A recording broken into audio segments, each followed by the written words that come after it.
Status. It is the invisible hierarchy that rules every room, every court, every boardroom, every romance.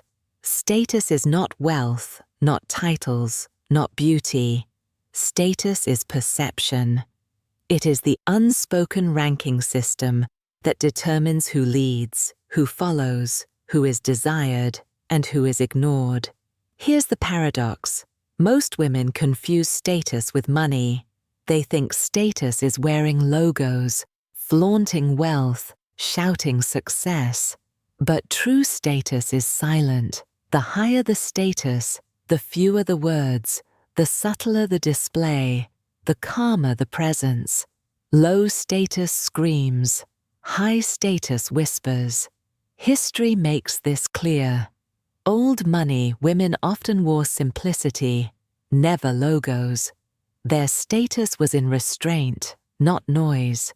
Marie Antoinette, in her youth, overdressed and overindulged, losing respect before she lost her crown. Contrast her with Queen Elizabeth I, who weaponized ceremony. Each detail of her appearance was coded to elevate her above rivals. Both had wealth. Only one had status. So what is the hidden language of status? It is a set of signals, silent, subtle, but universally understood. Signals that ordinary women miss, but dangerous women master. Signal 1, the pace of movement. Low-status women rush. They stumble into rooms, fidget, adjust constantly. High-status women move slowly. They let the world adjust to their rhythm. Slowness signals control. Those who control themselves are assumed to control others. Cleopatra once entered Caesar's court, rolled into a carpet, but when she emerged, she did not rush. She stood slowly, deliberately, and made every eye adjust to her timing. Signal 2. The economy of words. Ordinary women talk endlessly to prove worth. They explain, apologize, fill silence. High-status women use fewer words. Each phrase lands with weight. Elizabeth I once said, "I may have the body of a weak woman, but I have the heart of a king." She did not need speeches. One line became immortal. Signal 3. The discipline of silence. Low status cannot bear silence. It fears being forgotten. High status thrives in silence. It forces others to fill the gap, to prove themselves, to seek your approval. The woman who sits calmly while others chatter becomes the center without lifting a finger. Here's the cliffhanger. Status is never declared. It is implied. The more you declare it, the more you prove you lack it. Picture this. Woman A arrives at a dinner flaunting luxury logos, laughing loudly, telling endless stories about herself. She is noticed, then dismissed as desperate. Woman B arrives in understated elegance, speaks little, and lets others lean toward her. Hours later, she is still being discussed. Which woman carried status? Always the second. History again. Princess Diana had beauty, but it was her restraint, her tilt of the head, her composed silence that made cameras chase her endlessly. She understood that the hidden language of status was not in shouting, but in suggestion. Signal 4. The ritual of boundaries. Ordinary women blur lines. They accept late arrivals, tolerate interruptions, forgive carelessness.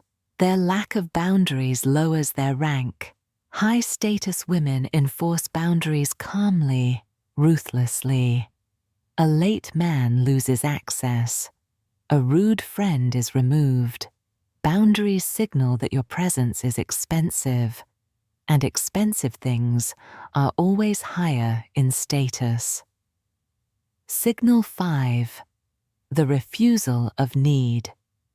Neediness is low status. It signals dependence.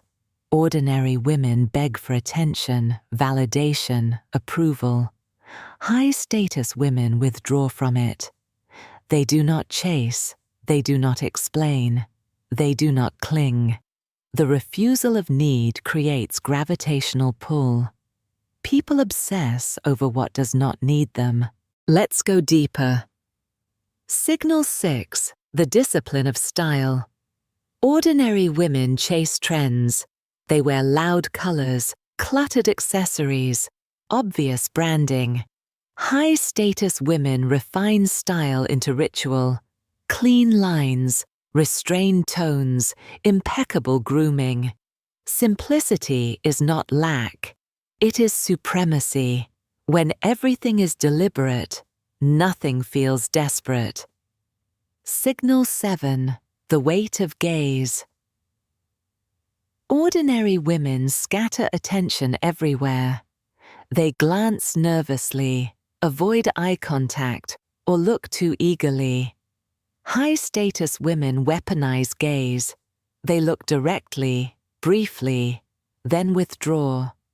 They let others chase their attention like starving dogs. A gaze held too long becomes need. A gaze rationed becomes power. Signal 8. The aura of scarcity. Ordinary women are always accessible, online, texting, available instantly. High-status women are scarce. They respond slowly. They appear rarely. They vanish deliberately. Scarcity inflates value. The less you are seen, the more you are remembered. Greta Garbo retired at the height of her fame. Her scarcity made her immortal. Signal 9. The command of ritual. Status thrives on ritual. Ordinary women are casual.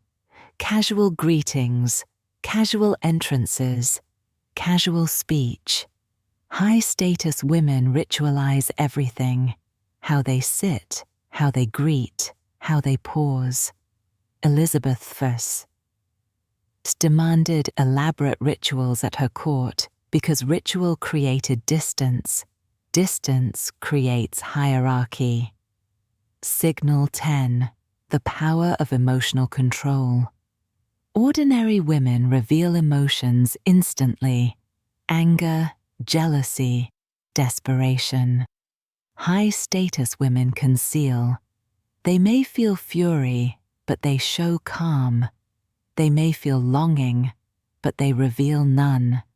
Emotional control terrifies rivals because it makes you unreadable. The unreadable are always higher in rank. Practical tactics to speak the hidden language of status. Slow your pace deliberately. Never rush. Speak half as much as you want to. Let silence be your ally. Replace trend chasing with timeless style. Respond when ready, not when asked. Make rituals of posture, gaze, and entrance. Hide emotions until they serve your strategy. Another layer. Status is fragile if it relies only on surface. Logos can be stripped. Beauty can fade. Wealth can vanish. But the hidden language of status, the silence, the scarcity, the ritual, cannot be taken. It becomes part of you. Consider again Catherine the Great. She entered Russia as a foreigner, dismissed and underestimated, but she disciplined her presence. She studied court rituals, withheld emotions, and cultivated scarcity. In time, her status became so undeniable that she seized the throne itself. She spoke the language of status fluently, and it crowned her. And here is the escalation. Ordinary women think status is displayed. Dangerous women know status is implied. Ordinary women scream for recognition. Dangerous women whisper, and the world leans closer. So the punchline is this: the nice girl flaunts trends, the beautiful woman is admired, but the dangerous woman, she speaks the hidden language of status, because status is not shown, it is felt, it is trained, and it makes the ordinary invisible, while the dangerous reigns forever.